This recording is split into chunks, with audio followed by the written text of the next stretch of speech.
నీ జాలి వివరింపతరమా, నీ కృప కొనియాడతరమా యేసయ్యా. నీ ప్రేమ నీ ప్రేమ వివరింపతరమా యేసయ్యా. సింహపు పిల్లలు కోటి జీవరాశులు నీ గుప్పెలు విప్పగా సాత్రుపులందేయు. సింహపు పిల్లలు కోటి జీవరాశులు నీ గుప్పెలు విప్పగా సాత్రుపులందేయు.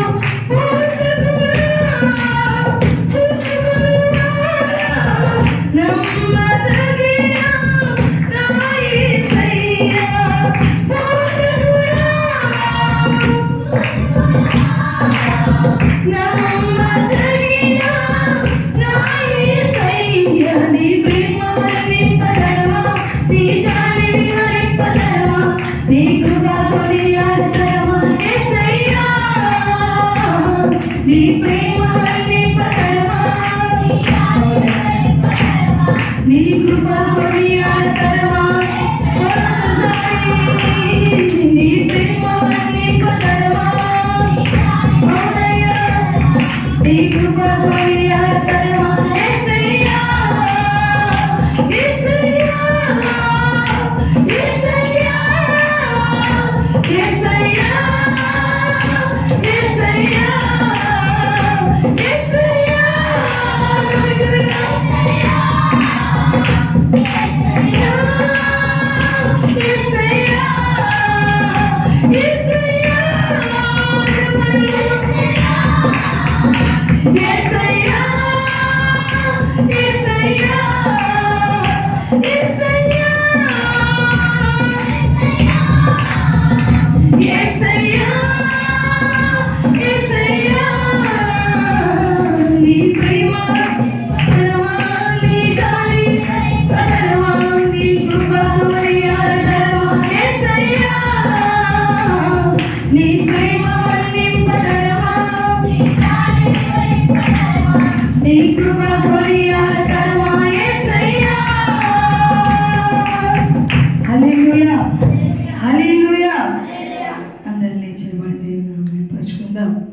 Praise the Lord in the name of Jesus.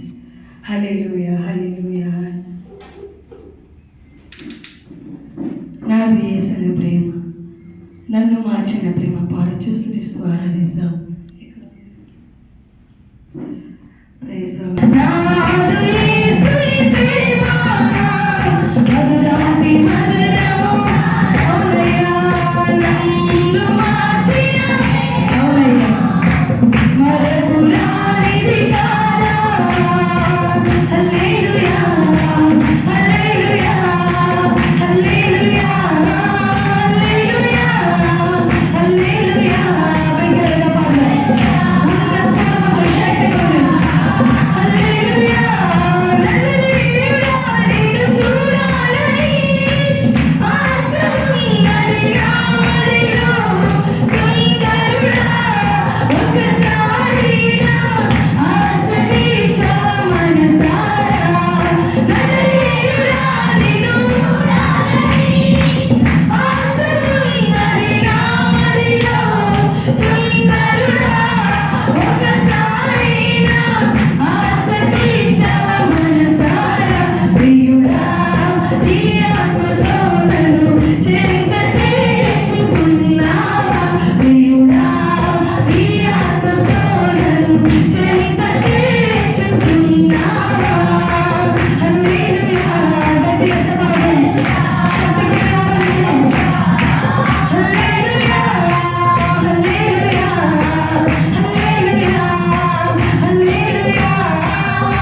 చూస్తున్న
నీ సన్నిధానంకు రాగానే నా జీవితం మారిపోతుందని సరించు.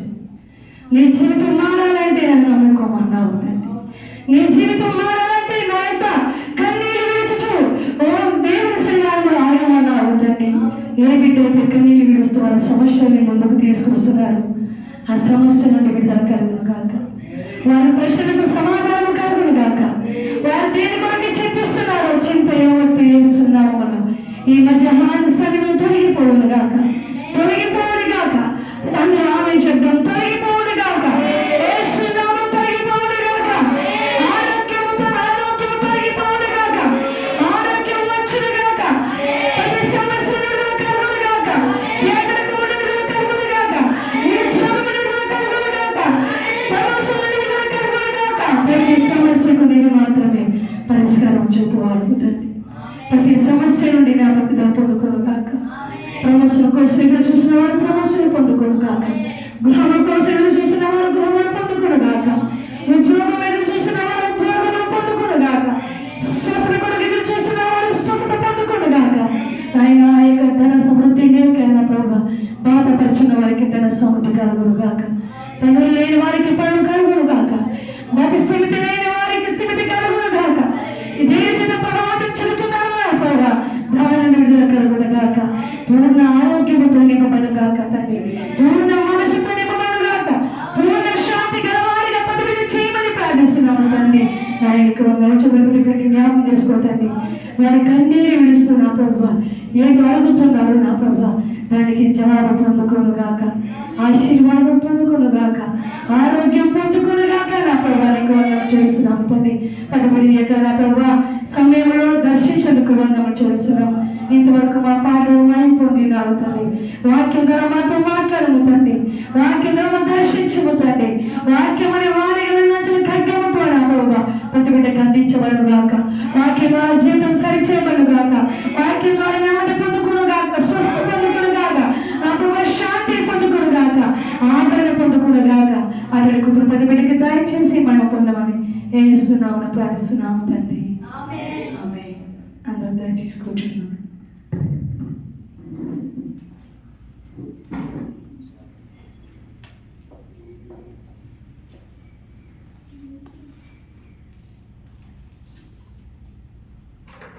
కూడా మరొకసారి వంశత పైకి దేవునామం థ్యాంక్ యూ జీసస్. యేసునికి వందనాలు.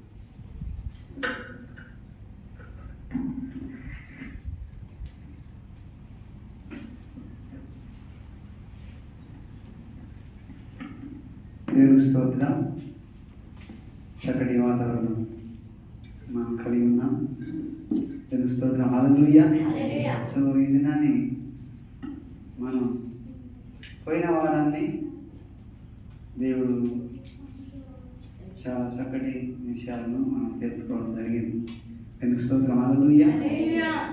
ఈ దినాన గమనించండి, పోయిన వారాన్ని గుర్తు చేస్తారు ఎవరన్నా? ఆమేన్. హల్లెలూయా. నన్ను బలపరచు అని నేను సమస్తము చేయగలను. ఎట్టి పరిస్థితి అయినా సరే, అది దీన స్థితి అయినా సరే, అది సంపన్న స్థితి అయినా సరే, అది కరువు అయినా, అది ఆరోగ్యమైన అనారోగ్యమైన ఏదైనా సరే, నన్ను బలపరచు అని నేను సమస్తము చేస్తాను అని దేవుని వాక్యం ద్వారా మనం గమనించాం. దేవుని స్తోత్రం. హల్లెలూయా. ఈ దినాన్ని మరి దేవుడు ప్రత్యేకమైన ఒక ప్రణాళిక నీ పట్ల నా పట్ల కలిగి ఉన్నాడని మనం తెలుసుకోబోతున్నాం. దేవుని స్తోత్రం. హల్లెలూయా. చూడండి, ఒకసారి పక్క వాళ్ళతో తిరిగి నీ పట్ల దేవుడు ఒక ప్రణాళిక కలిగి ఉన్నాడని చెప్పండి. చెప్పారా? దేవుని స్తోత్రం. హల్లెలూయా. నా పట్ల ఎవరికి వారు? నా పట్ల దేవుడు ఒక ప్రణాళిక కలిగి ఉన్నాడు. దేవుడు ఒక ప్రణాళిక కలిగి ఉన్నాడు. దేవుని స్తోత్రం. హల్లెలూయా. అది కంపల్సరిగా తప్పక దేవుడు నెరవేరుస్తాడు. అయితే మనం చాలాసార్లు వాక్యాన్ని ధ్యానం చేశాం. ఇంతకుముందు కూడా ఈ వాక్యాన్ని మనం చూస్తుంటాం, చాలాసార్లు ధ్యానం చేస్తూ ఉంటాం. దేవుని ప్రణాళిక గురించి చూస్తాం. అయితే ఇప్పుడు చూడండి, ఒకసారి మనం గమనిస్తే యెషయా గ్రంథం 53వ అధ్యాయము 6వ వచనాన్ని మనం చదువుకుందాం. ఒకసారి గమనించండి. యెషయా గ్రంథం 53:6 వచనం. మనమందరము గొర్రెల వలె త్రోవ తప్పిపోతిమి. మనలో ప్రతివాడును ఆమేన్ హల్లెలూయా. మనలో ప్రతివాడును తనకిష్టమైన త్రోవకు తొలగెను. దేవునికి స్తోత్రం హల్లెలూయా. సరే, మనము చూస్తున్న ఈ అంశం, మనలో ప్రతివాడును తన ఇష్టమైన త్రోవకు తొలగెను. దేవునికి స్తోత్రం హల్లెలూయా. సో త్రోవ అనేది, మార్గం అనేది చాలాసార్లు మనం గమనిస్తాం. మార్గాన్ని గురించి దేవుని వాక్యంలో మనం చూసాం. ఆయన వాక్యం మన పాదములకు దీపం. దేవుని స్తోత్రం హల్లెలూయా. మన త్రోవకు వెలుగై ఉన్నది అనే మాటలు మనము చూసాం. ఇక్కడ ప్రతివాడును తన ఇష్టమైన త్రోవకు తొలగిపోయారు.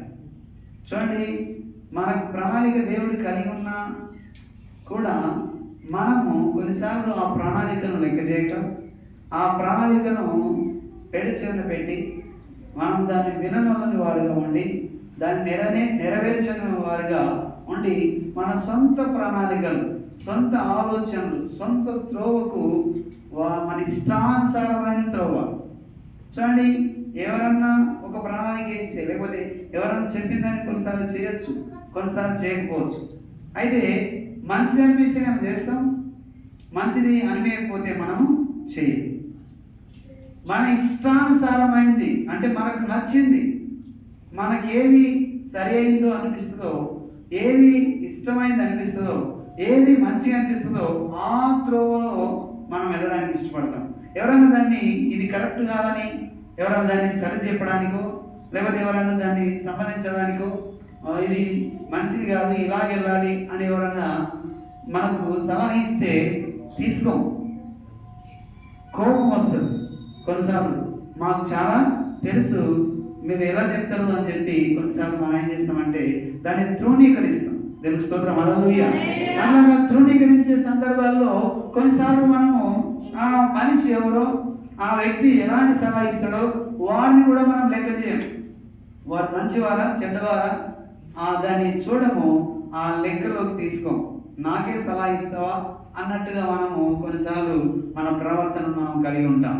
అయితే దేవుని వాక్యం చెల్లిస్తుంది, ప్రతివాడు తన ఇష్టమైన త్రోవకు తొలగెను. ప్రతివాడు తన ఇష్టమైన త్రోవకు తొలగిపోయాడు. దేవుని స్తోత్రం హల్లెలూయా. కానీ దేవుడు ప్రణాళిక కలిగి ఉన్నాడనే సంగతి మనకు కొన్నిసార్లు తెలిసి కూడా మనం ఏం చేస్తామంటే లెక్కలోకి తీసుకోం. దేవుని స్తోత్రం హల్లెలూయా. చూడండి, ఇంకోసారి ఇర్మీయా గ్రంథము 29వ అధ్యాయం 11వ వచనంలో మనం చూస్తాం ఒక మాట, ఆల్రెడీ తెలుసు మనకు. అయితే ఆ వాక్యాన్ని మనం గమనిస్తాం. నేను మిమ్మును గూర్చి ఉద్దేశించిన సంగతులను నేనెరుగుదును, రాబో కాలమందు మీకు నిరీక్షణ కలుగునట్టుగా అవి సమాధానకరమైన ఉద్దేశములే గాని హానికరమైనవి కావు. హల్లెలూయా. ఇదే యెహోవా వాక్కు. ఆయన మన పట్ల ప్రతి ఒక్కరి పట్ల ప్రత్యేకమైన రీతిగా, ఈచ్ అండ్ ఎవ్రీ వన్ ఆయనకు ప్రత్యేకమైన వాళ్ళం. దేవుడు ప్రతి ఒక్కరికి ప్రత్యేకమైన తలంతులు ఇచ్చాడు, ప్రత్యేకమైన ఆలోచన ఇచ్చాడు, ప్రత్యేకమైనటువంటి ఆ ప్రణాళిక దేవుడు మన పట్ల కలిగి ఉన్నాడు. అవి రాబోయే కాలంలో ఎలాంటివంటవి? దేవుని స్తోత్రం హల్లెలూయా. మేలుకరమైనవే కానీ అవి హానికరమైనవి కావు. దేవుని స్తోత్రం హల్లెలూయా. కానీ ఆయన మన కొరకు కలిగిన ప్రణాళికను అవి జరిగించడానికి మేలుకరమైనవి కానీ అవి హానికరమైనవి కావు. కానీ ప్రతివాడు ప్రత్యేకమైన ప్రణాళిక కలిగి ఇష్టానుసారమైన త్రోవకు తొలుగుతూ ఉన్నాడు. ఇప్పుడు లోకంలో చూస్తున్నప్పుడు ఎవరికి వాళ్ళుగా సొంత ప్రణాళిక వేసుకొని సొంత త్రోవను వాళ్ళు వెళ్తున్నారు. వీళ్ళు ఎలా వెళ్తారు, ఎక్కడ వెళ్తారు? మరి ఆ సొంత త్రోవలో వెళ్తున్నప్పుడు కొన్నిసార్లు సక్సెస్ కావచ్చు, కొన్నిసార్లు కాకపోవచ్చు. దేవుని స్తోత్రం హల్లెలూయా. మోస్ట్ ఆఫ్ ద పీపుల్ దాదాపుగా చాలా మంది సక్సెస్ కాలేదు. లోకానుసారమైనటువంటి కోరికలను, లోకానుసారమైన ప్రణాళికలను నెరవేర్చుకోవడానికి కొన్నిసార్లు సక్సెస్ కావచ్చేమో, కానీ ఆత్మ సంబంధమైంది, పర సంబంధమైన దాన్ని మనం చేరుకోవడానికి అవి సక్సెస్ఫుల్ గా ఉండలేవు ఏమాత్రము. తెలుగు స్తోత్రం, హల్లెలూయా. మన సొంత ఆలోచనలు, సొంత మార్గాలు, సొంత ప్రణాళికలు అవి సక్సెస్ఫుల్ ఉండలేవు. ఎందుకంటే దేవుని ప్రణాళిక, దేవుని యొక్క ఆలోచన విధానం వేరు, మన ఆలోచన విధానం వేరు, మన ప్రణాళిక వేరు, మన చూపు వేరు, ఆయన చూపు వేరు. ఆయన చూస్తుంది ఉన్నతమైన స్థానాన్ని మనకి ఇవ్వడానికి. మనమేమో ఒక సరిహద్దు గీసుకొని ఒక సరిహద్దులోనే ఉండడానికి ప్రయత్నం చేస్తాం. ఇది చేస్తే చాలు, ఇలాగెళ్తే చాలు అనుకుంటాం. కానీ దేవుని యొక్క ప్రణాళిక ఆ సరిహద్దులు దాటి వెళ్ళడానికి ఆయన ప్రణాళిక కలిగి ఉన్నాడు. దేవుని స్తోత్రం, హల్లెలూయా. కాబట్టి మన సొంత ఇష్టాలకు మనం తొలగిపోయాం. సొంత ఇష్టం ఉన్నప్పుడు దేవుని ఇష్టము పనిచేయదు, దేవుని ఆలోచన పనిచేయదు. దేవుని స్తోత్రం, హల్లెలూయా. నీ సొంత ఇష్టంతో వెళ్తున్నప్పుడు ఆయన నీకు ఒక చిత్తం ఇచ్చాడు. చిత్తం అంటే ఆలోచన. నీకు ఒక ఇష్టం ఇచ్చాడు. ఆ ఇష్టము దేవునికి అనుకూలంగా దేవుని అనుమతిస్తేనే కానీ నీ లోపల దేవుని కార్యం జరగదు. నీ యొక్క ప్రణాళికలో నీకున్న ప్రణాళిక ఆయన ఏమాత్రం దాన్ని తుడిచివేయడానికి ఇష్టపడాడు, నీవు ఆయనకు అనుమతిస్తే తప్ప. దేవుని స్తోత్రం, హల్లెలూయా. ఆయన చిత్తానికి నీవు లోబడ్డప్పుడు, ఆయనకు నీవు అనుమతిస్తున్నప్పుడే ఆయన నీ ప్రణాళికను, దేవుని యొక్క ప్రణాళికను ఆయన నెరవేర్చడానికి ప్రయత్నం జరిగిస్తాడు. దేవుని స్తోత్రం, హల్లెలూయా. ఆయన చేస్తాడు, ప్రయత్నం చేయడు. మనం మాత్రం ప్రయత్నం చేస్తాం. దేవుని స్తోత్రం, హల్లెలూయా. అయితే ఆయన ఉద్దేశించిన సంగతులు వేరు. చూడండి, ఒకసారి మనం గమనిస్తే ఆ సమయలు గ్రంథము 2వ సమయలు గ్రంథం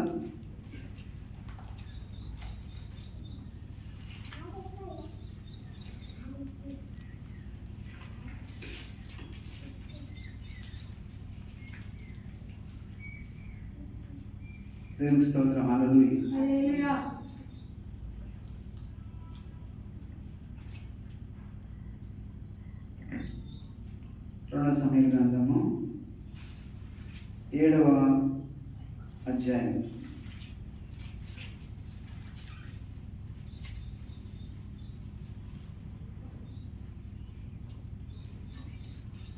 1 నుంచి అతని శత్రువుల మీద అతనికి విజయం ఇచ్చి అతనికి నెమ్మది కలుగు చేసిన తర్వాత రాజు తన నగరి యందు కాపురం ఉండి నాతాను ప్రవక్తను పిలువనంపి, నేను దేవదారు మ్రానుతో కట్టిన నగరి యందు వాసము చేయుచుండగా దేవుని మందసము డేరాలో నిలిచినదనగా, నాతాను యెహోవా నీకు తోడుగానున్నాడు, నీకు తోచేదంతయు నెరవేర్చమనెను. అయితే ఆ రాత్రి యెహోవాకు నాతానుకు ప్రత్యక్షమై సెలవిచ్చినదేమనగా, నీవు పోయి నా సేవకుడైన దావీదుతో ఇట్లనము, యెహోవా నీకు ఆజ్ఞాపించినదేమనగా, నాకు నివాసముగా ఒక మందిరమును కట్టింతువా? ఐగుప్తులో నుండి నేను ఇశ్రాయేలును రప్పించిన నాటి నుండి నేటి వరకు మందిరములో నివసింపక డేరాలో నివసించుచున్నది. ఇశ్రాయేలుతో కూడా నేను సంచరించిన కాలమంతయు నా జనులను పోషించుడని నేను ఆజ్ఞాపించిన ఇశ్రాయేలు గోత్రములలో ఎవరితోనైనా దేవదారుమయమైన మందిరము మీరు నాకు కట్టింపకపోతిరే అని నేనెన్నడూ అడిగినా. ఆమేన్, హల్లెలూయా. చూడండి, ఇక్కడ మనం గమనిస్తున్న అంశం ఏంటంటే, అక్కడ ప్రవక్త ఏమన్నాడంటే, నేను దేవదారు మ్రానుతో కట్టిన నగరి యందు వాసము చేయుచుండగా దేవుని మందసము డేరలలో నిలిచున్నదనగా నాతాను అన్నాడు, యెహోవా నీకు తోడుగా ఉన్నాడు, నీకు తోచినదంతయు నెరవేర్చున్నాను. అయితే ఆ రాత్రి నీకు తోచినదంతయు నెరవేర్చుమనెను. అంటే ఆయన అన్నాడు, నీకు ఎలా అనిపిస్తుందో అలాగ నీవు చెయ్యి అని చెప్పి అక్కడ ప్రవక్త మాట్లాడాడు.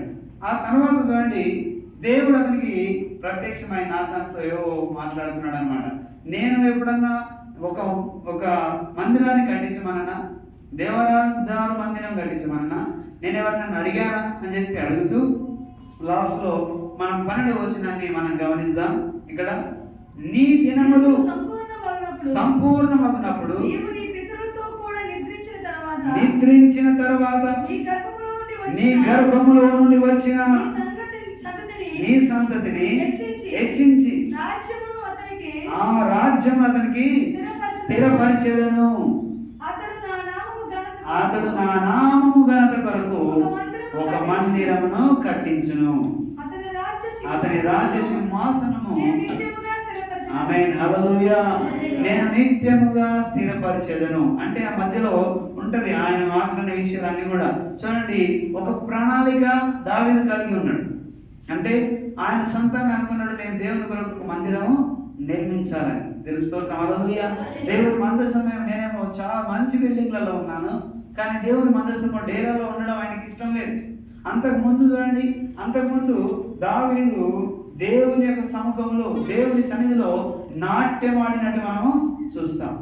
అది గమనిస్తే మనం చూస్తే 6వ అధ్యాయంలో మనం చూస్తాం. 6వ అధ్యాయంలో 6వ అధ్యాయం 13వ వచనం 14వ వచనాల్లో మనం గమనిస్తే అక్కడ ఎట్లనగా యెహోవా మందసమును మోయువారు 6 సాగగా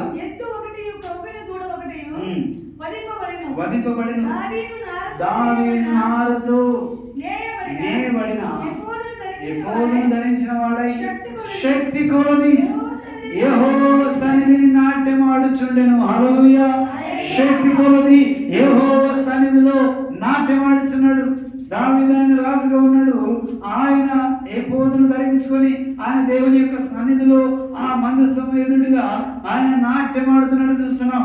ఆయన ఎందుకు దేవుని అంతగా ఆరాధిస్తున్నాడు? దేవుని యొక్క సన్నిధిలో ఆయన నాట్యం ఆడడం ఆయనకి ఎంతో ఆనందకరమైంది.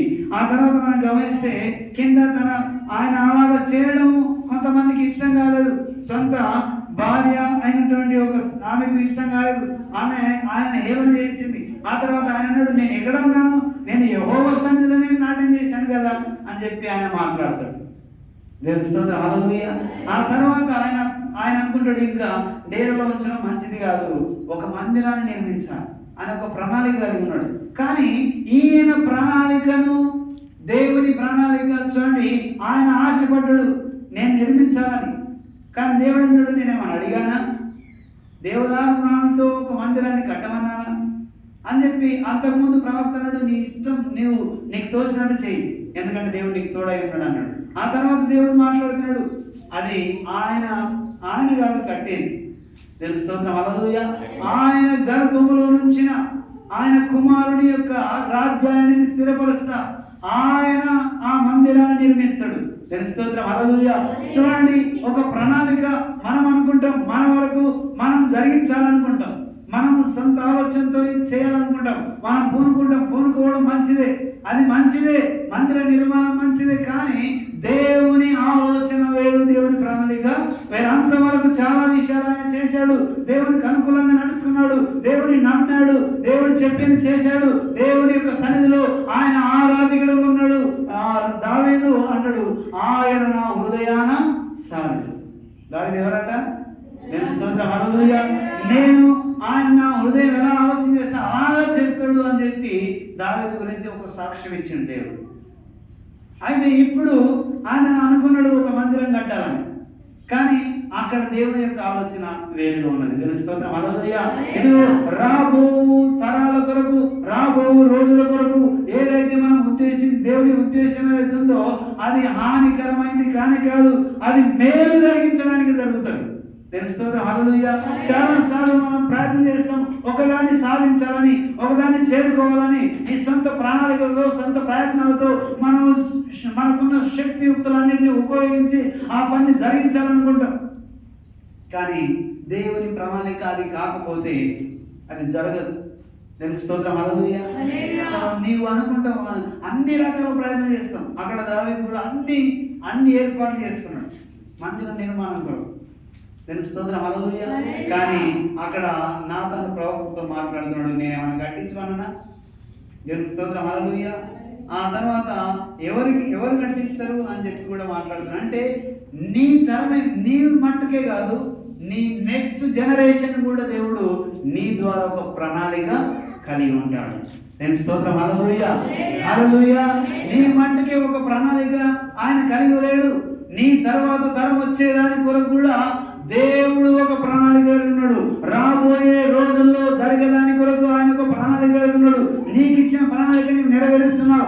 ఆ తర్వాత నీవు ఏదో చేయాలనుకున్నావు, కానీ ఒక సందర్భాన్ని ఆయన నీ ద్వారా కాదు, నీ తరం ఏదైతే వస్తుందో ఆ దాని ద్వారా ఆయన ప్రణాళిక నెరవేర్చుకోవడానికి సిద్ధంగా ఉన్నాడు. దేవుని స్తోత్రం. హల్లెలూయా. చదువు దేవుని నామమును మహిమపరచుదాం. చాలా సార్లు అనుకుంటాం, నేను చేయాలనుకుంటాం, కానీ నీ ద్వారా కాదు, నీ తర్వాత వచ్చే తరం ద్వారా నేను ఆ ప్రణాళిక నెరవేరుస్తాను. దేవుని స్తోత్రం. హల్లెలూయా. చూడండి, ఇక్కడ మనం గమనిస్తే ఒక ఇల్లు కట్టాలనుకుంటాం, మనం ఒక ప్రణాళిక కలిగి ఉన్నాం అనుకోండి. ఆ ప్లాన్లో అన్ని కూడా ఒక ఇంజనీర్ దగ్గరికి వెళ్తే ఒట్టి ల్యాండ్ ఎస్టిమేషన్ చేసి ఏం చేస్తారు ఆయన? ఒక దగ్గర బెడ్రూమ్ అంటాడు, ఒక దగ్గర హాల్ అంటాడు, ఒక దగ్గర కిచెన్ అంటాడు. ఇవన్నీ కూడా డిజైన్ చేస్తాడు, కానీ అక్కడ ఏం కనబడతాం? మనకు కనబడదు. దేవుని స్తోత్రం. హల్లెలూయా. కేవలం ఒక గీతలు ఇట్లా అవి ఇక్కడ గీసి ఉంటాయి, డోర్స్ ఉంటాయి, అన్నీ ఉంటాయి. అప్పటికి మనం ఇల్లు కలిగి లేము. దేవుని స్తోత్రం. హల్లెలూయా. ఇదిగో ఇక్కడ బెడ్రూమ్ వస్తుంది, ఇక్కడ బాత్రూమ్ వస్తుంది, ఇక్కడ డోర్ వస్తుంది, ఇక్కడ హాల్ వస్తుంది, అంతా చెప్తాడు. అది ప్లాన్ చేయబడింది, అది జరగాలి. దేవుని స్తోత్రం. హల్లెలూయా. ఆ ప్లాన్ జరగాలంటే ప్లాన్కు తగ్గట్టుగా అన్ని కూడా సమకూర్చాలి. దేవుని స్తోత్రం. హల్లెలూయా. సో ఇల్లు కట్టడానికి మనం వెళ్తున్నప్పుడు ఇవన్నీ చేస్తాం. అయితే కొన్నిసార్లు ఆ ఇల్లు ప్రణాళిక మనం అనుకున్నట్టు కాకుండా కొన్నిసార్లు మార్పులు చేర్పులు చేయవలసిన అవసరం వస్తుంది. కొన్నిసార్లు చేయవలసినప్పుడు ఒప్పుకోకపోతే అది అక్కడ సరిగా నిర్మాణము జరగదు. దేవుని స్తోత్రం. హల్లెలూయా.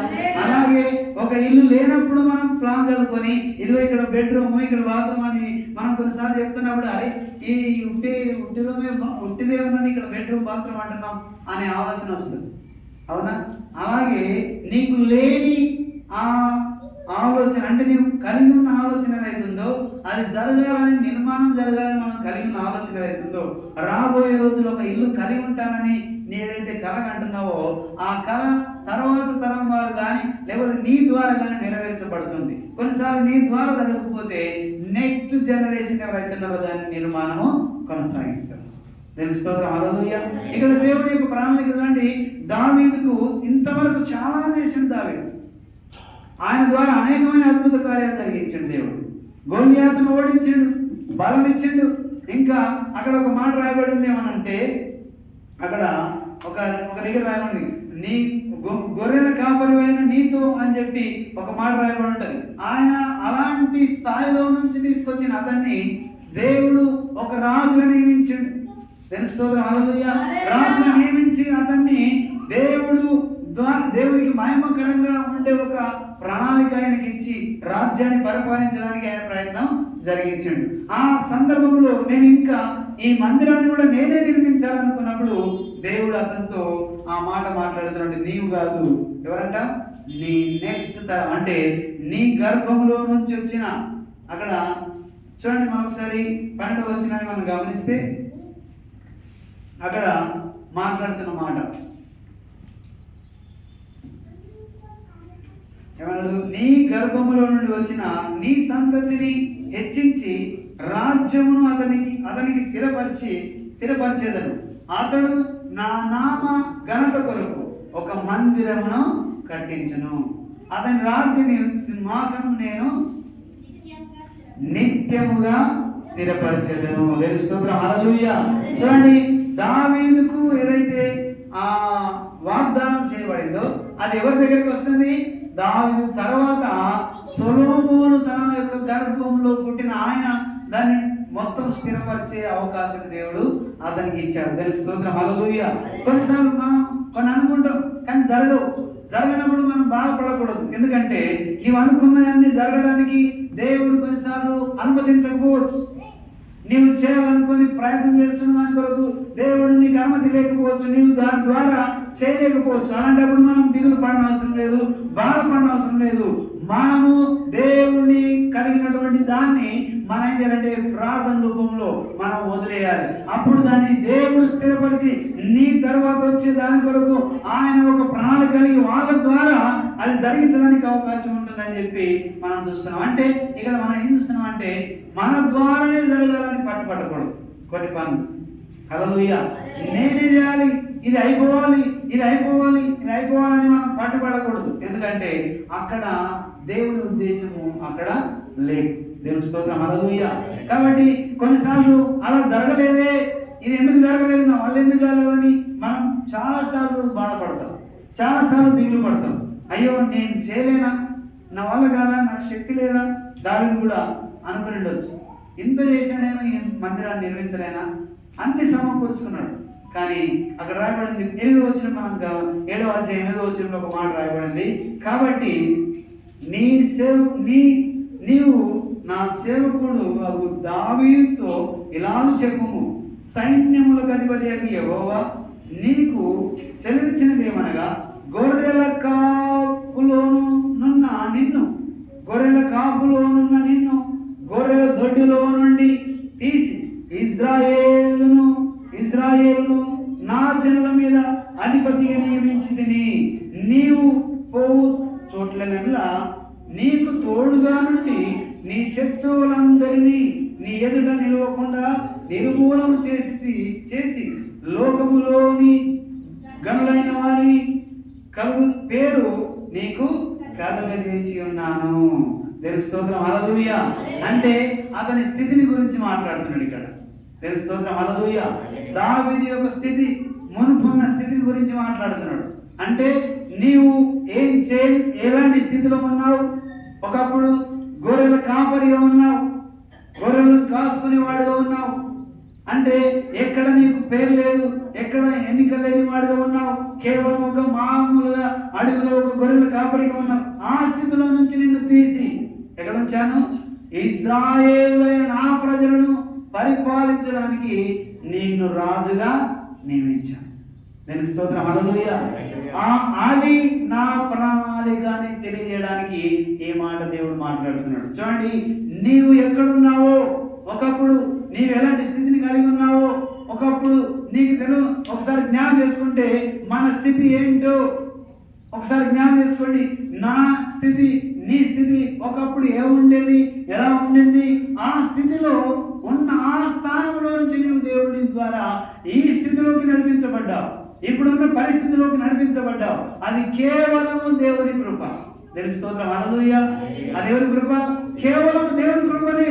ఎందుకంటే దేవుడు దావీదుతో అన్నాడు, ఇదిగో నీవు గొర్రెల కాపరిగా ఉన్నావు, ఆ స్థితిలో నుంచి నిన్ను నేను తీసుకున్నా. హల్లెలూయా. అంటే దేవుని ప్రణాళిక చూడండి. గొర్రెల కాపరి అయినా, ఇంకా మామూలు వ్యక్తి అయినా, నీవు మారుమూల గ్రామంలో ఉన్నా, నీవెక్కడున్నా కూడా ఆయన నీ పట్ల కలిగిన ఒక ఉద్దేశము, ఒక ప్రణాళిక నెరవేర్చబడాలంటే నీవున్న ఏ స్థితిలోనైనా సరే ఆయన నిన్ను తీసుకొని వస్తాడు. దేవుని స్తోత్రం, హల్లెలూయా. ఆయన నిన్ను తీసుకొచ్చి ఎక్కడ నిలబెట్టిన ఆయనను ఒక రాజుగా నియమించడానికి. దేవుని స్తోత్రం, హల్లెలూయా. ఒకసారి మన స్థితిని జ్ఞాపకం చేసుకుంటాం. దేవుడు ఇక్కడ జ్ఞాపకం చేస్తున్నాడు, ఇదిగో గొర్రెల దొడ్డిలో నుండి తీసి, ఎక్కడి నుంచి తీసిన ఆయన? గొర్రెల దొడ్డిలో నుండి నిన్ను తీసి ఎక్కడ వేసిందంట?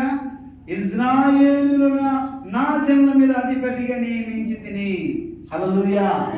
అంటే ఇప్పుడున్న స్థితిని గురించి మాట్లాడుతున్నాడు. ఒకప్పుడు నీవు ఎలాంటి స్థితిలో నీవు ఉన్నావు? దేవుని స్తోత్రం, హల్లెలూయా. చాలా సార్లు మనం కొన్ని సందర్భాల్లో మనం వచ్చిన దాన్ని మర్చిపోతాం, వచ్చిన స్థితిని మర్చిపోతాం. లేవనెత్తిన ఆ స్థితిని నీవు జ్ఞాపకం చేసుకోవాలి. దేవుడు తర్వాత నీవు పరిగెత్తి ఇంకేదో చేయాలనుకున్నాడు కాదు, ఆ స్థితిలో నుంచి నేను నిన్ను చేశాను, నిన్ను ఇక్కడ తీసుకొచ్చాను. ఎందుకంటే నా ఉద్దేశాన్ని నెరవేర్చుకోవడానికి. నేను స్తోత్రం, హల్లెలూయా. నీకు ఏ ఎన్నిక లేదు, నీవు ఏ పేరు లేదు, నీకు స్థితి లేదు, గది లేని ఆ పరిస్థితిలో నుంచి నీవు గొర్రెల కాపరి ఉన్నావు. ఆ దొడ్డిలో నుంచి నేను తీసుకొచ్చాను. ఎక్కడ తీసుకొచ్చాను? ఇశ్రాయేలు ప్రజలను అధిపతిగా నియమించడానికి నేను తీసుకొచ్చాను. నేను స్తోత్రం, హల్లెలూయా. ఇదిగో మన స్థితి ఒకప్పుడు శాపముతో పాపముతో ఉండిన ఆ స్థితిలో రోత జీవితం కలిగిన నిన్ను ఆయన లేవనెత్తి ఈ స్థితిలోకి తీసుకొచ్చాడు. దేవుని స్తోత్రం, హల్లెలూయా. ఇప్పుడున్న స్థితి మేలుకరమైంది. ఎందుకంటే అది దేవుని కృప చేత నీవు ఇక్కడ ఉన్నావంటే దేవుని యొక్క కృప. ఇక్కడ నుంచి నీవు ఒకవేళ ఏమైనా సాధిద్దామని ప్రయత్నం చేస్తున్నావు కానీ ఆ ప్రయత్నంలో ఫెయిల్ అయిపోతున్నావు. దేవుని స్తోత్రం, హల్లెలూయా. కానీ దేవుని ప్రణాళికను మనం ఎరగాలి.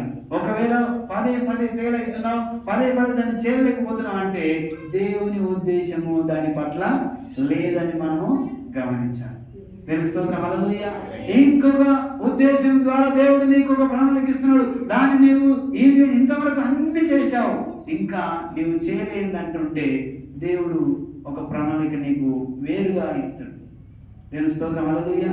అలాగే మనం చూస్తాం, మోషేను నడిపించిన దేవుడు ఎంతవరకు నడిపించిందంటే ఆయన నడిచినంత వరకు నడిపించు.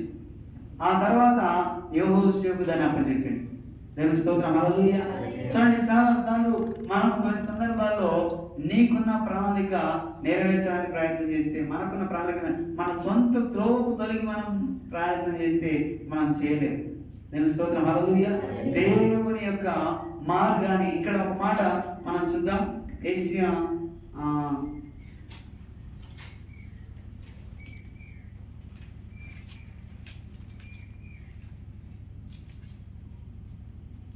సామెతల గ్రంథంలో అనేక మార్గాలు మనకు ఉంటాయి.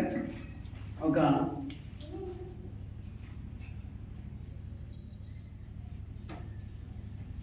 కీర్తన గ్రంథం 37వ అధ్యాయం 5వ వచనాన్ని మనం చదువుదాం. కీర్తన గ్రంథం 37వ అధ్యాయము 5వ వచనం. నీ మార్గమును యెహోవాకు అప్పగింపు, నీ మార్గమును యెహోవాకు అప్పగించు, నీవు ఆయన నమ్ముకునుము, నీవు ఆయన నమ్ముకొనుము, ఆయన నీ కార్యము నెరవేర్చు, ఆయన నీ కార్యము నెరవేర్చు. దేవుని స్తోత్రం, హల్లెలూయా, హల్లెలూయా. నీ మార్గములను యెహోవాకు అప్పగించు. దేవుని స్తోత్రం, హల్లెలూయా. సో మనం ప్లాన్ చేసుకుంటాం కానీ దేవునికి అప్పచెప్పు. దేవుని స్తోత్రం, హల్లెలూయా. దేవునికి మన మార్గాలను అప్పచెప్తే ఆయన మన కార్యములను నెరవేర్చువాడై ఉన్నాడు. 37వ అధ్యాయం 5వ వచనంలో నీ మార్గమును యెహోవాకు అప్పచెప్పుము, ఆయన నమ్ముకొనుము, నెరవేర్చును. దేవుని స్తోత్రం, హల్లెలూయా. నమ్ముకోవాలి, అప్పచెప్పాలి. మన మార్గములను ఆయనకు అప్పచెప్పాలి. తర్వాత దేవుని నమ్ముకోవాలి. అప్పుడు ఆయన దాన్ని నెరవేర్చడానికి ఆయన సిద్ధంగా ఉన్నాడు. అయితే ఇక్కడ చాలా సందర్భాల్లో మార్గాలు రకరకాలు ఉంటాయి. పాప మార్గం ఉంటుంది, వ్యభిచార మార్గం ఉన్నది, దొంగల మార్గం ఉన్నది, చెడు మార్గాలు ఉన్నాయి, అన్ని రకరకాల మార్గాలు ఉన్నాయి. మరి ఏ మార్గాన్ని మనం అప్పచెప్పాలి దేవునికి? అన్ని మార్గాలను దేవునికి అప్పచెప్పాలి. దేవుని స్తోత్రం, హల్లెలూయా. అన్ని మార్గాలు దేవునికి అప్పచెప్పినప్పుడు దేవుడు తన కార్యాన్ని మన పట్ల నెరవేరుస్తాడు. దేవుని స్తోత్రం, హల్లెలూయా. సొంత ఆలోచన, సొంత మార్గాలకు తొలగి ఎవరికి వాళ్ళు తన పనులు చేసుకుంటూ వెళ్తే ఆయన ఉద్దేశం మనం నెరవేర్చే వారిగా ఉండం. అయితే ఇక్కడ ఒకటి గమనించాలి, దేవుని చిత్తాన్ని ఎరగాలి. హల్లెలూయా. దేవుని చిత్తానికి మనం లోబడాలి. చూడండి, నేను కట్టాలి అనుకున్నాడు కానీ ఆయన తర్వాత దేవుని మాటకు లోబడ్డాడు. దేవుని చిత్తాన్ని ఎరిగి ఆయన మాట్లాడుతున్న మాట మనం గమనిస్తే 2వ సమూయేలు గ్రంథంలో ఇంకొంచెం ముందుకు చదువుదాము ఆ మాటలు. 14వ వచనాన్ని మనం చదువుకుందాం. 7వ అధ్యాయం 14వ వచనాన్ని. నేను అతనికి తండ్రి అయ్యుండును, అతడు నా కుమారుడును, అతడు పాపము చేసిన ఎడల మనుషులకు తగులు దెబ్బలతోను అతని శిక్షింతును గాని నిన్ను స్థాపించుటకై నేను కొట్టివేసిన సౌలునకు నా కృప దూరమైనట్లు అతనికి నా కృప దూరము చేయను.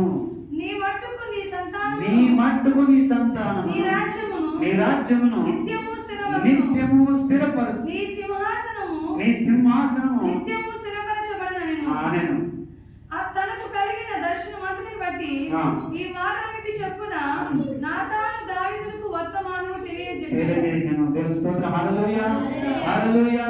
ఇదంతా విన్న తర్వాత దావీదు కూడా అంటాడు, కేవలం అది నీ కృప చేత అని చెప్పి 22వ వచనంలో మనం గమనిస్తే అక్కడ ఒక మాట రాయబడింది. కాబట్టి దేవా యెహోవా నీవు అనంతమైన ఘనతగలవాడవు. ఈ వంటి దేవుడు ఒక్కడును లేడు. మేము వినినంతటిని బట్టి చూడగా నీవు తప్ప దేవుడు ఎవడను లేడు. నీకు జలమగుటకై వారిని నీవు విమోచించినట్లును, జలమగుటకై వారిని నీవు విమోచించినట్లును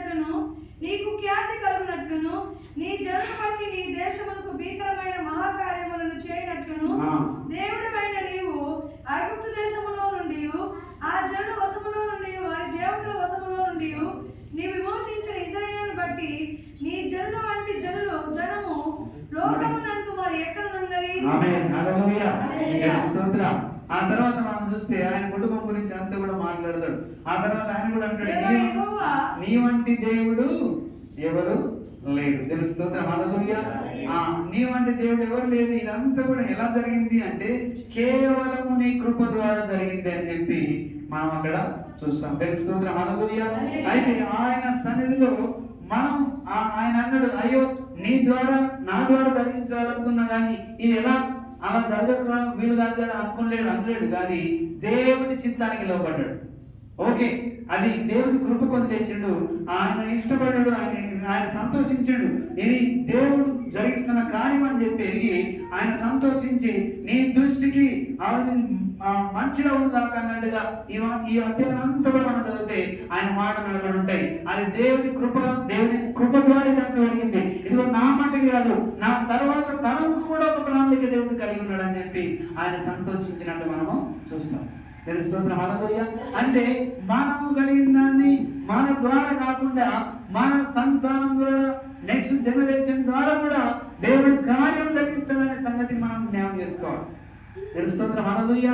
నా మటుకు నేను ఇది అయిపోవాలని కూడా అనుకోకూడదు. అక్కడ దావీదు దేవుని యొక్క మాటకు సమ్మతించాడు. నాతాను చెప్పిన తర్వాత దేవునికి మహిమ కలుగును గాక, ఇదంతా దేవుని కృప ద్వారా జరుగుతుంది అని చెప్పి ఆయన దేవుని యొక్క చిత్తానికి తను అప్పగించుకున్నాడు. కాబట్టి ఆ తర్వాత ఆయన మందిరాన్ని నిర్మించడం ఆపేసిండు.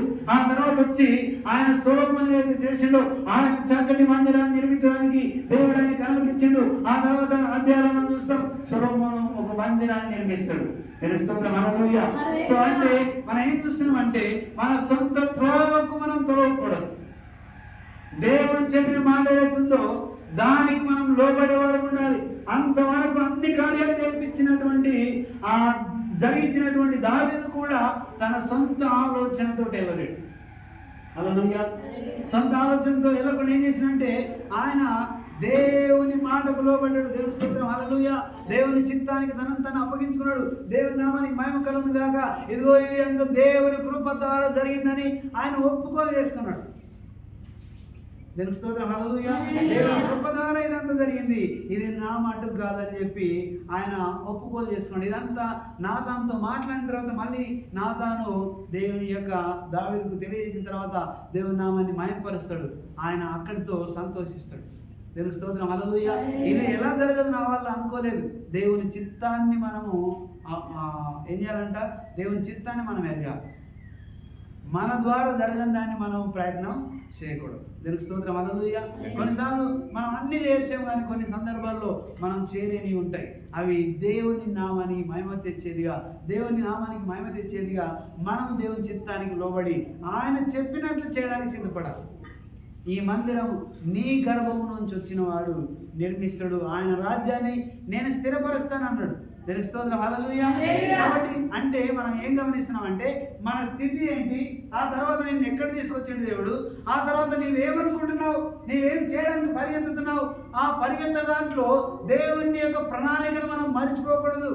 నీవు సొంత మార్గంతో సొంత ఆలోచనతో నీవు పరిగెత్తితే అది జరగదు అని తెలియజేస్తున్నాడు. దేవుని స్తోత్రం. హల్లెలూయా. నీ సొంత త్రోవకు మనం తొలగిపోయి ఇక్కడ ఆయన అనుకున్నాడు నీకు దేవుడు తోడైనా నువ్వు వెళ్ళిపో, నీవు చేసే అన్నాడు. కానీ దేవుని వాక్కు వేరుగా వచ్చింది. హల్లెలూయా. అయినా సరే దానికి కూడా లోబడాలి. దేవుని చిత్తానికి మనం లోబడాలి. దేవుని నామానికి మహిమ కలుగును గాక.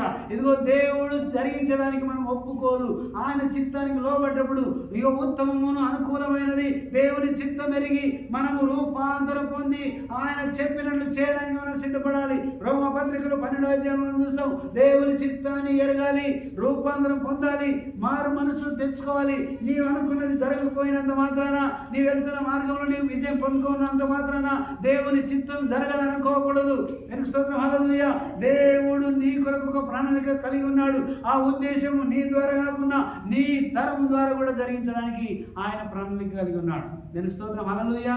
కాబట్టి మనం కొన్నిసార్లు ఆయన చిత్తానికి లోబడాలి. జరగని పని కొరకు మనం ప్రయత్నం చేసి మనం ఓడిపోయినట్టు మనం కురిగిపోకూడదు. దేవుని యొక్క చిత్తం ఏమైనదో దాన్ని మనం గమనించాలి. దేవుని స్తోత్రం. హల్లెలూయా. కాబట్టి ఆయన ఏ ప్రణాళిక కలిగి ఉన్నా ఆయన స్థిరపరిచేవాడై ఉన్నాడు. దేవుని స్తోత్రం. హల్లెలూయా. ఆయన చిత్తాన్ని మన సొంత త్రోవకు కానీ మన సొంత ఆలోచనలకు కానీ వెళ్ళకుండా చూడండి, ఇక్కడ మనం గమనిస్తే యోసేపుకు ఒక కళ కలిగింది. కళ వచ్చిన తర్వాత తల్లిదండ్రులందరూ చెప్తాడు, అందరూ చెప్తాడు. ఆ కళ భావం అంతా కూడా ఆయన వాళ్ళందరినీ కించపరిచేదిగా ఉన్నది. ఆయన పని ఒకటి నిలబడుతుంది, మిగతా పనులన్నీ వంగినట్టుగా ఉంటే వాళ్ళ కోపం వచ్చేసాలను ఆయన మీద పగబట్టి ఆయన ఏమైనా చేయాలి, ఈయన కలగానటోడు వస్తున్నాడు అని చెప్పి అన్నారు. ఆ తర్వాత ఆయన పట్ల దేవునికి ఉన్న ప్రణాళిక నెరవేర్చబడడానికి అది మామూలుగా జరగలేదు. ఆయన కొట్టబడ్డాడు, ఆయన గోతిలో నెట్టబడ్డాడు, ఆయన అమ్మివేయబడ్డాడు, బానిసగా తీసుకెళ్ళబడ్డాడు, ఇంకా రకరకాల జైల్లో వేయబడ్డాడు, జైల్లో ఉంచబడ్డాడు. ఇవన్నీ జరిగినాయి. ఇవన్నీ జరిగిన తర్వాత దేవుని యొక్క ప్రణాళిక నెరవేర్చడానికి చివరిగా ఆ కరువు వచ్చిన తర్వాత ఆ అన్నదమ్ములు అందరూ కూడా వచ్చారు, ఇంకా తండ్రి కూడా వచ్చాడు. హల్లెలూయా. ఆయన వెళ్తున్న మార్గం వేరు. ఆ కళనేమో నేను పనగానున్నాను, మిగతా అందరు నాకు మొక్కుతున్నట్లు ఉన్నది. ఇక్కడేంటి జరిగేదంతా వేరుగా జరుగుతున్నది. ఆమె వేయబడ్డాడు, గోధుమ నెట్టబడ్డాడు, కొట్టబడ్డాడు, బానిస తీసుకోబడ్డాడు. ఇవన్నీ కూడా చూస్తున్నప్పుడు సిచ్యువేషన్ అంతా కూడా చూడండి, వాస్తవాలను మనం ఆధారం చేసుకోకూడదు. కొన్నిసార్లు జరుగుతున్నాయి అన్నీ కూడా నిజంగానే అనిపిస్తాయి, కానీ దేవుని యొక్క ప్రణాళిక ఇవన్నింటినీ గుండా వెళ్తేనే కానీ దేవుని ప్రణాళికను మనము చేరుకోలేము. నేను స్తోత్రం. హల్లెలూయా. అక్కడ అయ్యో నేను అమ్మివేయబడ్డా, నేను కొట్టబడ్డా, నేను జైలు వేయబడ్డా. తర్వాత పోతి పనింట్లో ఆయన అన్యాయానికి గురి చేయబడ్డాడు, ఆయన ఒక నేరానికి గురి చేయబడ్డాడు. ఇవన్నీ కూడా జరిగినాయి. ఆ జరిగిన తర్వాత కరువు వచ్చింది. కరువు ప్రాంతంలో దేవుని ప్రణాళిక నెరవేర్చింది. ఆయన కళ వచ్చింది. ఆ కళ భావాన్ని కళను తెలియజేసిండు. ఆయన ప్రధానమంత్రిగా నియమించబడ్డాడు. హల్లెలూయా.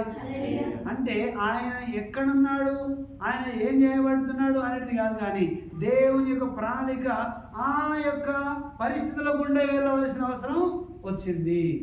దీనికి స్తోత్రం. హల్లెలూయా. చాలాసార్లు మనం ఏమనుకుంటాం అంటే మనకు వచ్చిన కష్టం, మనకు వచ్చిన నష్టం, మనకు వచ్చిన ఆయాసం, మనకు వచ్చిన ఆ కష్టాలు గుండా వెళ్తున్నప్పుడు మనం ఏమనుకుంటే ఇది దేవుని యొక్క ప్రణాళిక కాదు, దేవుడు ఇలాగా తీసుకెళ్లేవాడు కాదు, ఇంత కష్టం వచ్చింది, ఇంతకు దేవుడు ఉన్నాడా, ఇలాంటి కష్టం కూడా నడిపిస్తాడా, దేవుడు నాకు ఇలాంటి ప్రణాళిక కూడా నడిపించాడు కదా, నేను అనుకున్నదంత వెంటనే జరిగిపోవాలి, ఇది ఆగిపోవాలి, ఈ ప్రణాళిక ఆగిపోవాలి, ఈ కష్టం ఆగిపోవాలి, ఈ నష్టం ఆగిపోవాలని మనం ప్రార్థన చేస్తుంటాం. నేను స్తోత్రం. హల్లెలూయా. ఎందుకంటే దాన్ని భరించలేని పరిస్థితిలో ఉంటాం కాబట్టి ఇవన్నీ కూడా ఆగిపోవాలని మనం అనుకుంటాం, కానీ అదాని గుండా వెళ్తేనే కానీ దేవుని యొక్క ప్రణాళిక జరగదు. దీనికి స్తోత్రం. హల్లెలూయా. కాబట్టి అక్కడ అవన్నిటిని ఎదుర్కొన్న తర్వాత దేవుడు ఆయనకి ఇచ్చిన కళ, దేవుడు ఆయనకి ఇచ్చిన ప్రణాళిక, దేవుడు ఆయన పట్ల కలిగిన ఉద్దేశము నెరవేర్చబడింది. దీనికి స్తోత్రం. హల్లెలూయా. కానీ ఈ మధ్యలో జరుగుతున్న వాటన్నిటినీ మనం ఎదుర్కోవాల్సిన అవసరం ఉన్నది. ఇప్పుడు నీవు ఉన్న పరిస్థితి ఏదో దేవునికి తెలుసు, నీ వెళ్తున్న పరిస్థితి ఏదో దేవునికి తెలుసు, నీ వెళ్తున్న కష్టతరమైన పరిస్థితి దేవునికి తెలుసు, నీ వెళ్తున్న నష్టతరమైన పరిస్థితి దేవునికి తెలుసు, నీ వెళ్తున్న కృంగుదల కారణమైన పరిస్థితి దేవునికి తెలుసు. అయినా సరే నీవు కొన్నిసార్లు దాన్ని ఎదుర్కోవాలి. దేవునికి స్తోత్రం. హల్లెలూయా. దేవుని చిత్తమై ఉన్నది ఆ యొక్క పరిస్థితిని ఎదుర్కోవడానికి నీవు. కాబట్టి దాన్ని అయ్యో ఇది దేవుని చిత్తం కాదు, ఇది ఇలా వెళ్ళకూడదు అని మనము తలంచకూడదు. ఎందుకంటే మన సొంత మార్గాలకు మనము తొలగకూడదు. హల్లెలూయా. సొంత మార్గాలకు తొలిగితే అప్పటికప్పుడు అది బాగా అనిపిస్తుంది, అప్పటికప్పుడు అది విజయాన్ని చేకూర్చేదిగా మనకు కనబడుతుంది, కానీ చివరకు మనం ఫెయిల్ అయ్యే అవకాశం ఉంటుంది. కానీ దేవుని చిత్తానికి నిన్ను అప్పగించుకుంటే, దావీదు దేవుని చిత్తానికి అప్పగించుకున్నాడు.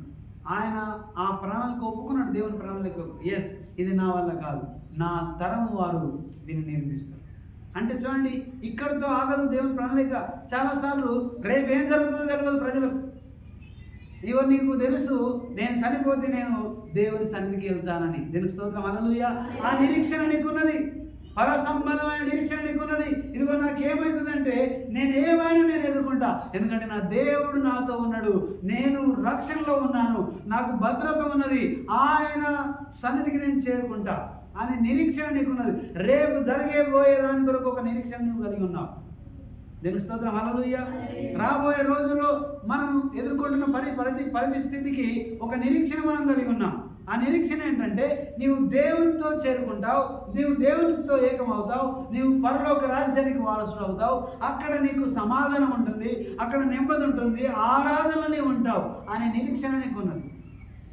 ఆ తర్వాత నెక్స్ట్ వచ్చే వాళ్ళ పరిస్థితి ఏంటి? నీవు దేవుడు చూసుకుంటుంది దాన్ని. నేను స్తోత్రం హల్లెలూయా. దేవుడు నీకు ఇచ్చిన ప్రణాళిక వాళ్ళ ద్వారా కొనసాగిస్తాడు. ఇంకా నెక్స్ట్ జనరేషన్కు దాన్ని ఆయన ఇంకా నెరవేర్చడానికి సిద్ధంగా ఉన్న దేవుడు. నేను స్తోత్రం హల్లెలూయా. దాంతోపాటు నీకున్న కష్టం ఏదైతుందో, నాకున్న కష్టం ఏదైతుందో, నీ వెళ్తున్న ఆ రోత, ఆ బాధ పరిస్థితి ఏదైతుందో దాన్ని నీవు జయించడానికి దేవుడు ఒక మార్గం నీకు ఇచ్చాడు. నేను స్తోత్రం హల్లెలూయా. దాన్ని గుండెని వెళ్తున్నప్పుడు నీవు దిగులు పడకూడదు, ఎందుకంటే యోసేపుకు అనేకమైన బాధలు వచ్చాయి. చూడండి, దావీదు కూడా వచ్చింది. సౌలు దావీదును తరుముతూ ఉన్నాడు, అరణ్యంలోకి వెళ్ళిపోతున్నాడు, కొండలకు వెళ్ళిపోతున్నాడు.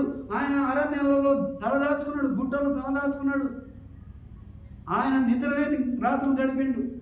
అయినా సరే అదే పరిస్థితిని ఎదుర్కోవాల్సిన అవసరం వచ్చింది. ఎందుకంటే దేవుని ప్రణాళిక నెరవేర్చుకోవడానికి కొన్ని సందర్భాల్లో కష్టమైన మార్గాల గుండా దేవుడు నిన్ను నడిపిస్తాడు. నష్టమైన మార్గాల గుండా దేవుడు నిన్ను నడిపించవచ్చు. అది దేవుని ప్రణాళిక కాదని మనం తలంచకూడదు. నేను స్తోత్రం హల్లెలూయా.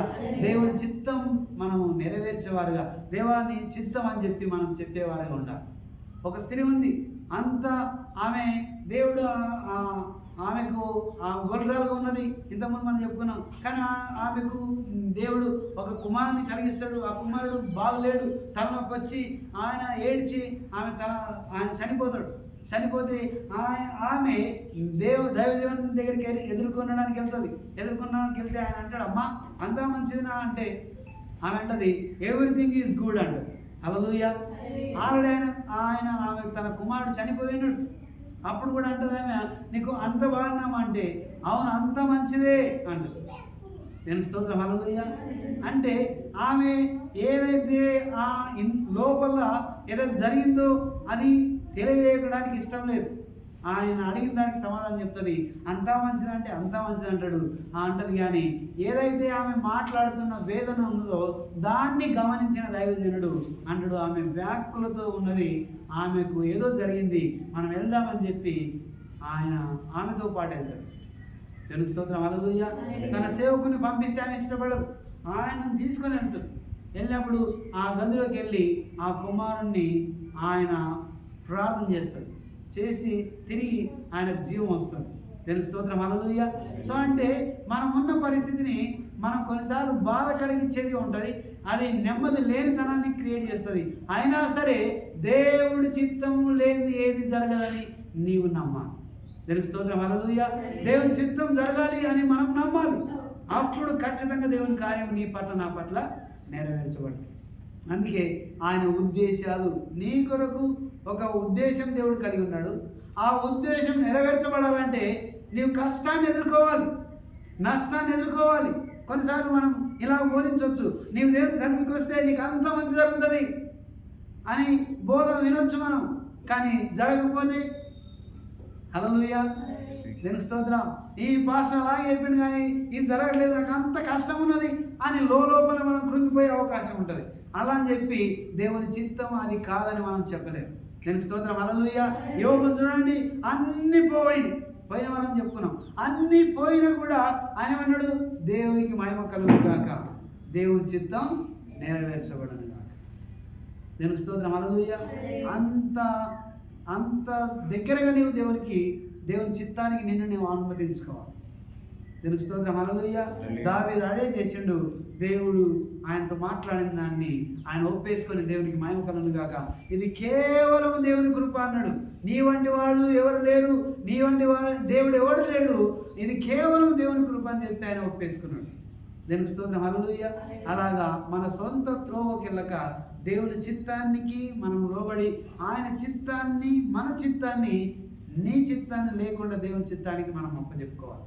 అప్పుడు దేవుని యొక్క ప్రణాళిక నా పట్ల నీ పట్ల నెరవేరడమే కాదు, అది మనం చూస్తాం. కొన్నిసార్లు అది జరిగేది మనం చూస్తాం. దేవుని స్తోత్రం హల్లెలూయా.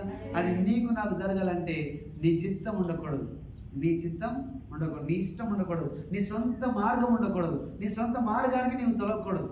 దేవుని నమ్మాలి, మన మార్గాలు ఆయనకు అప్పచెప్పాలి. ఆ తర్వాత దేవుని మనం నమ్ముకోవాలి. అప్పుడు ఆయన మన కార్యాలను నెరవేర్చువాడుగా ఉన్నాడు. నేను స్తోత్రం, హల్లెలూయా. అంతేగాని నీ ప్రణాళిక నీకుండి దేవుని కార్యం జరిగించమంటే జరగదు. చాలాసార్లు అలాగే జరుగుతుంది. మన ప్రణాళిక మనం చేస్తుంటాం, ప్రభువా జరిగించు తండ్రి అంటాం, అది జరగదు.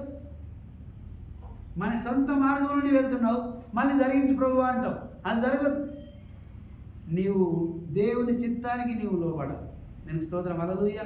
అన్నీ ఉన్నాయి, దావీదుకు డబ్బు ఉంది, నిర్మాణం చేయడానికి అన్ని ఏర్పాట్లు ఉన్నాయి, కానీ జరగకుండా అక్కడ దేవుని చిత్తం లేదు. నేను స్తోత్రం, హల్లెలూయా. ఆ మందిర నిర్మాణం కొరకు దేవుని చిత్తం లేదు, కాబట్టి అది అలాగే చేయడానికి ఆయనకి ఇష్టపడలేడు, దేవుని చిత్తానికి లోబడ్డాడు. అలాగే నీవు నేను కొన్ని కార్యాల పట్ల మనం వెళ్తున్నప్పుడు ఆయన చిత్తం లేకపోతే మనం ముందుకెళ్ళకుండా ఉండడమే మంచిది. నేను స్తోత్రం, హల్లెలూయా. అది దేవుడు కలగజేస్తాడు. కొన్నిసార్లు దేవుడు కలగజేసి నీకు విజయం ఇస్తాడు, కొన్నిసార్లు దేవుడు ఆపేసే అవకాశం ఉంది. దాన్ని బట్టి దేవుని నామాన్ని మహిమపరచాలి. నేను స్తోత్రం, హల్లెలూయా. అలాంటప్పుడు నీ చిత్తం, దేవుని చిత్తం నెరవేర్చడానికి మనం అనుమతిస్తే ఖచ్చితంగా దేవుడు నీ ద్వారా జరిగిస్తాడు. లేదా నీ జనరేషన్ వచ్చేదంటారా కూడా ఆయన తన ప్రణాళికలు నెరవేర్చక మానడు. నేను స్తోత్రం, హల్లెలూయా. అందరం నేర్చులు పడదాం. పరిశుద్ధాత్మ దేవానికి పొందిన అయ్యా, నీ చిత్తాన్ని మా జీవితంలో జరిగించండి. నా సొంత